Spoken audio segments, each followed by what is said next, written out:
जय माता दी दोस्तों। ओम नमः शिवाय। आप सभी का बहुत बहुत स्वागत है। आज हम सभी एकादशी की कथा सुनेंगे। जो कोई भी भक्त एकादशी का व्रत करता है उस पर भगवान श्री हरि की कृपा हमेशा बरसती रहती है। यह देवशयनी एकादशी भगवान श्री हरि को अति प्रिय है और एकादशी के दिन इस कथा को विशेष रूप से सुनना चाहिए। माना जाता है कि जब तक इस कथा का श्रवण ना किया जाए तब तक एकादशी का व्रत पूर्ण नहीं होता। तो बोलिए भगवान श्री हरि की जय हो। एक बार राजा बलि ने तीनों लोकों पर कब्जा कर लिया था। तब सभी देवी देवता परेशान हो गए थे। भयभीत होकर देवराज इंद्र भगवान विष्णु से मदद मांगने के लिए उनके पास पहुंची। तब श्री हरि ने अपना वामन अवतार धारण कर लिया और भिक्षु के रूप में राजा बलि के पास दान मांगने पहुंचे। उन्होंने राजा बलि से 3 पग जमीन का दान मांगा, जिस पर राजा बलि ने सोचा कि ये वामन रूपधारी ब्राह्मण ये तो बहुत ही छोटे हैं, इनको 3 पग की ज़मीन देना मेरे लिए कौन सी बड़ी बात है। उन्होंने वामन रूपधारी भगवान श्री हरि को 3 पग भूमि दान में देने का वचन दे दिया। तभी भगवान वामन देव ने अपने शरीर को बढ़ाना शुरू कर दिया, जिसमें वह पहले पग में समस्त दिशाओं सहित संपूर्ण पृथ्वी और आकाश को नाप लेते हैं और दूसरे पग में उन्होंने स्वर्ग को नाप लिया। अब तीसरा पग रखने को कुछ भी शेष नहीं बचा था। तो राजा बलि ने अपना वचन पूरा करने के लिए अपना शीश आगे करते हुए निवेदन किया कि प्रभु अपना तीसरा पग मेरे शीश पर रखिए। राजा बलि की यह दानवीरता देखकर भगवान विष्णु बहुत प्रसन्न हुए और राजा बलि के इस दान और समर्पण से खुश होकर भगवान विष्णु ने बलि को पाताल का अधिपति बना दिया और वर मांगने को कहा। तब राजा बलि ने भगवान से पाताल लोक में बसने की इच्छा जताई।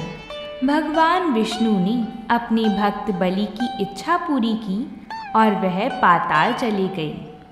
भगवान के पाताल लोक में जाने से सभी देवी देवता और देवी लक्ष्मी चिंतित हो गईं।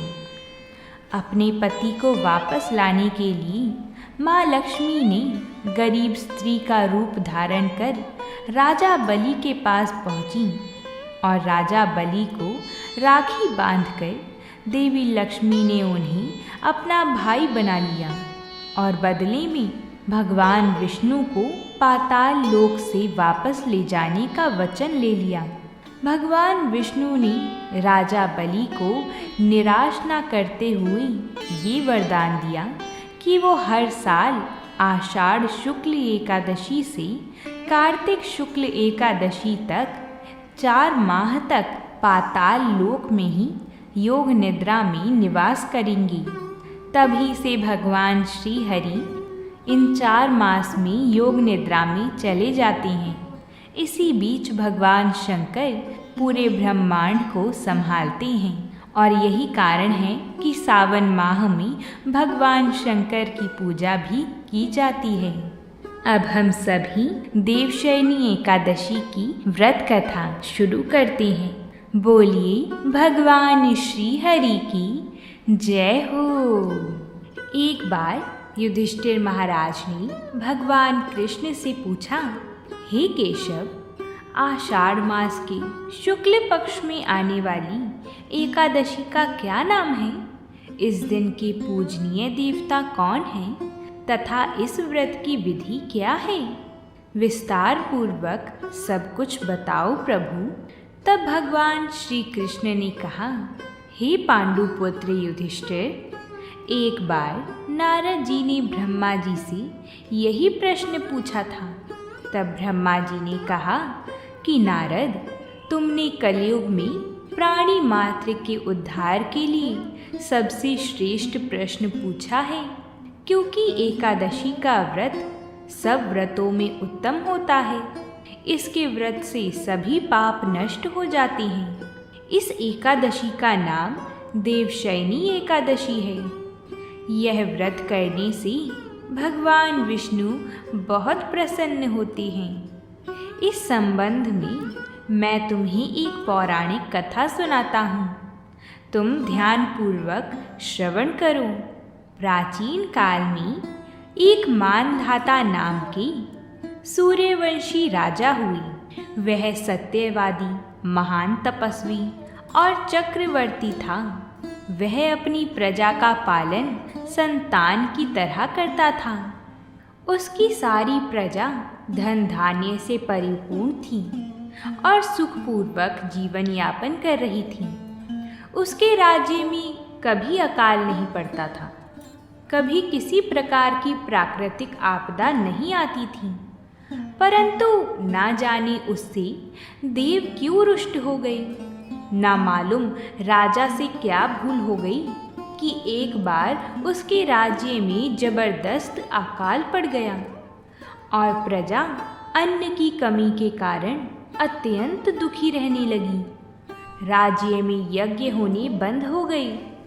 अकाल से पीड़ित प्रजा एक दिन दुखी होकर राजा के पास जाकर प्रार्थना करने लगी कि हे महाराज, समस्त संसार की सृष्टि का मुख्य आधार वर्षा है।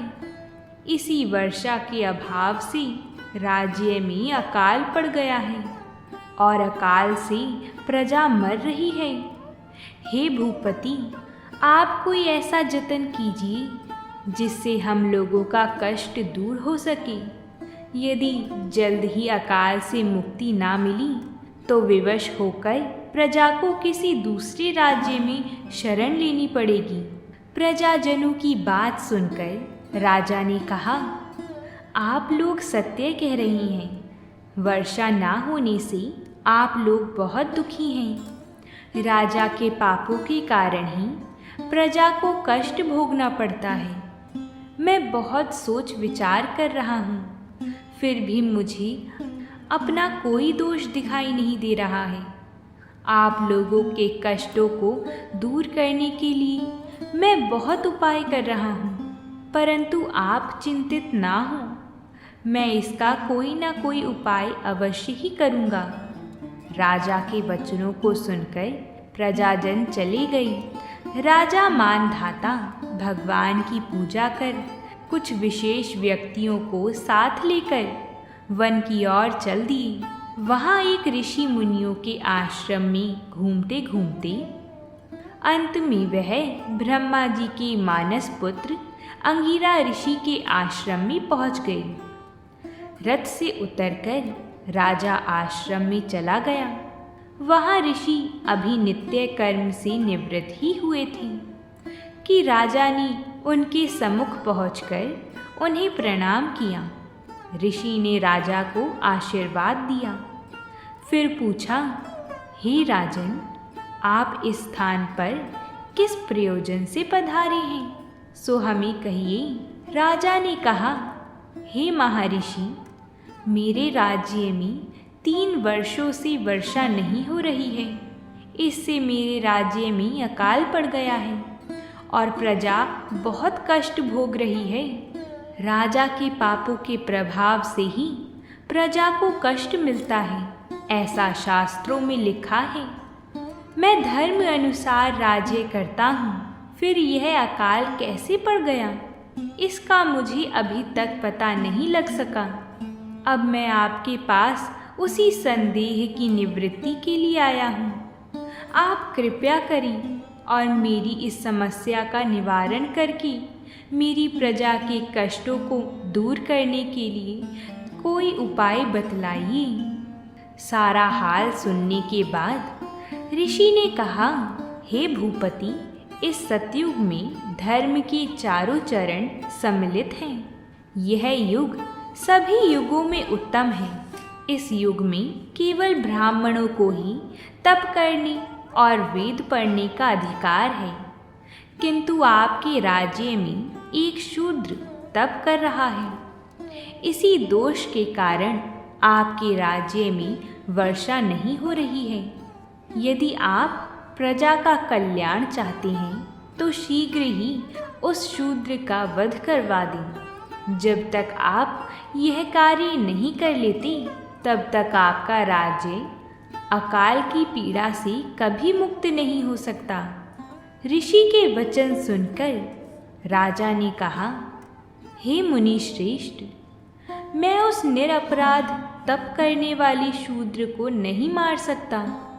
किसी निर्दोष मनुष्य की हत्या करना मेरे नियमों के विरुद्ध है और मेरी आत्मा इसे किसी भी स्थिति में स्वीकार नहीं करेगी।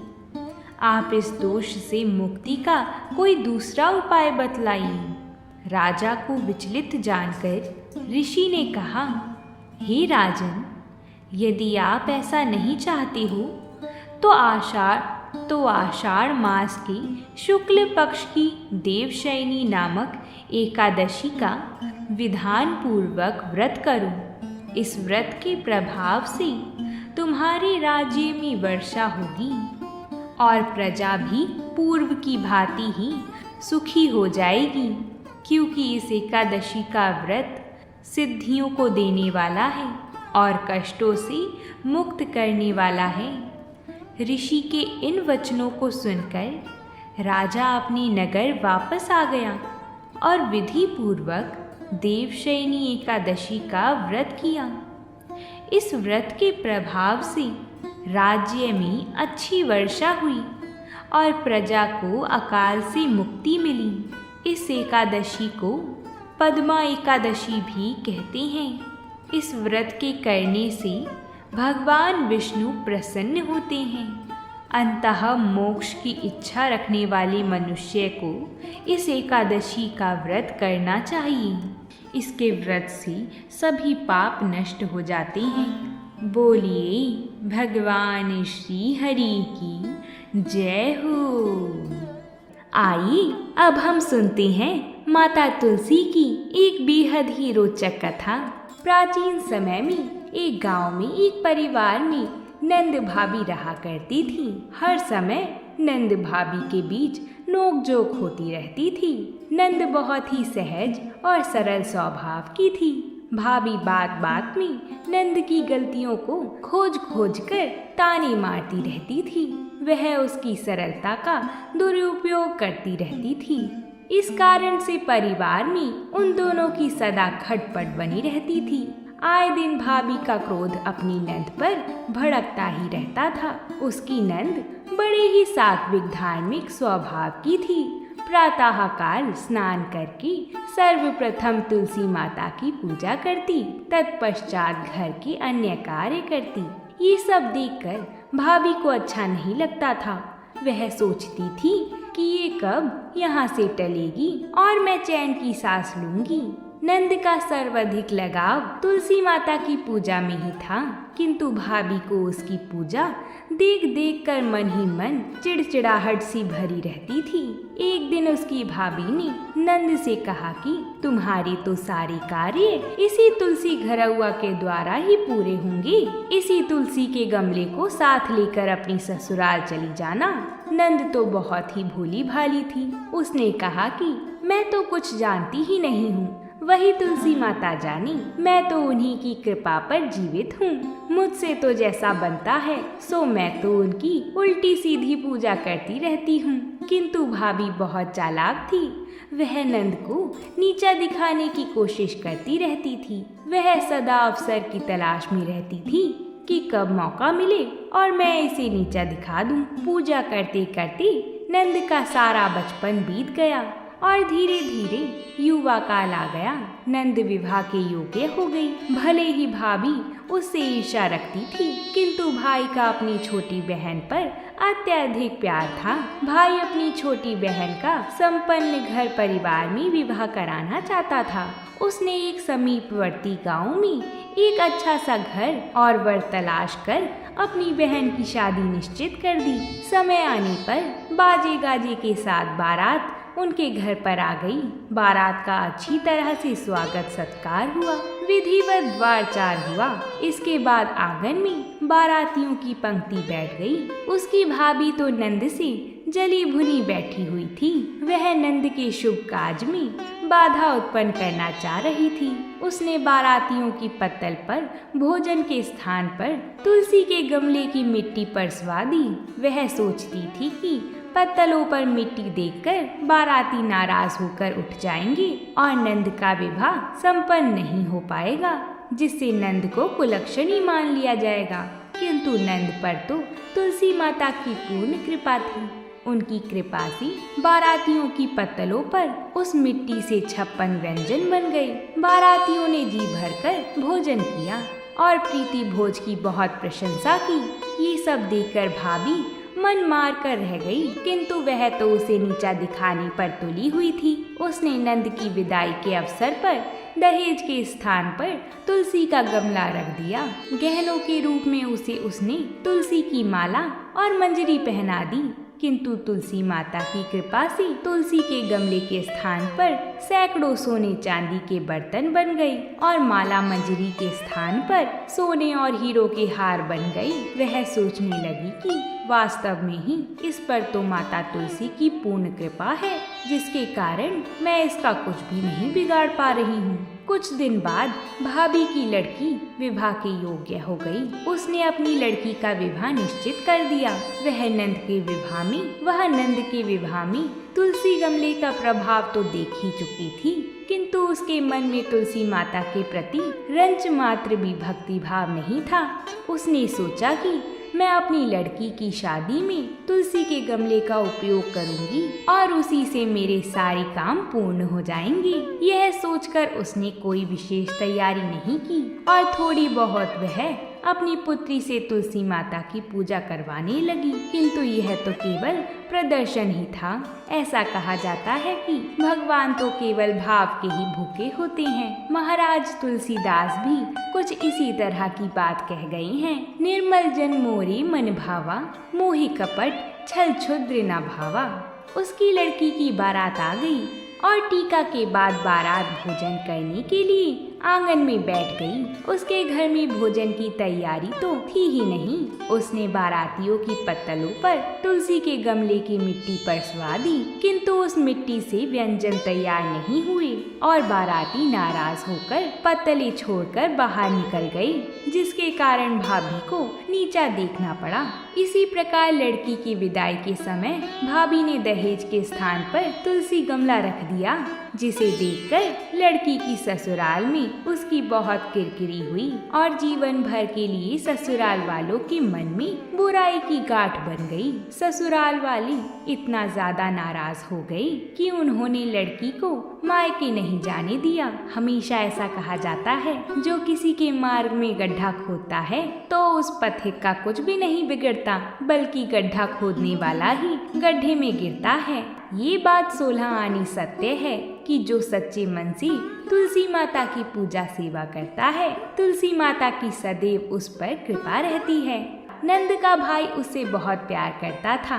एक दिन उसने अपनी पत्नी से कहा कि बहन को ससुराल गई बहुत दिन व्यतीत हो गए हैं। मैं अपनी बहन को देखने के लिए उसकी ससुराल जा रहा हूँ। यदि कुछ उपहार के लिए हो तो मुझे दे दो।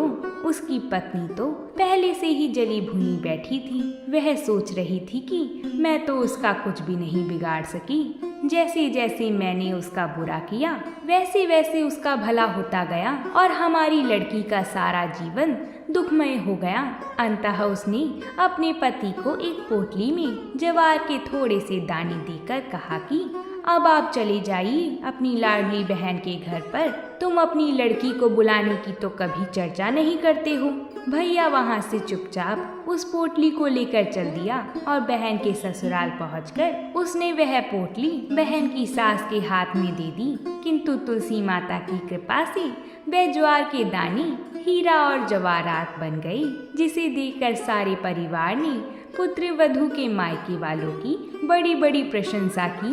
अपने प्यारे भाई से मिलकर बहन को बहुत आनंद प्राप्त हुआ। भैया का बहुत आदर सत्कार हुआ। 3-4 दिन बहन की ससुराल में रहकर अपनी बहन को लिवाकर भैया घर लौट आए। हे तुलसी माता, जिस प्रकार आपने नंद को दिया उसी प्रकार इस कथा को कहने वाली, सुनने वाली और हुंकार भरने वाली सभी को देना, और जैसा भाभी की बेटी को दिया ऐसा किसी को मत देना। तो बोलिए तुलसी माता की जय। हम उम्मीद करते हैं कि आप सभी को ये कथा पसंद आई होगी। अगर आप सभी को हमारी और कथाएं भी सुननी हैं तो हमारी चैनल को सब्सक्राइब ज़रूर कर लें, जिससे आप सभी को हमारे चैनल पर आई हुई सारी कथाएं समय अनुसार मिल जाएंगी। तो अब हम आपसे कल मिलते हैं एक नई कथा के साथ। तब तक के लिए प्रेम से बोलिए जय माता दी।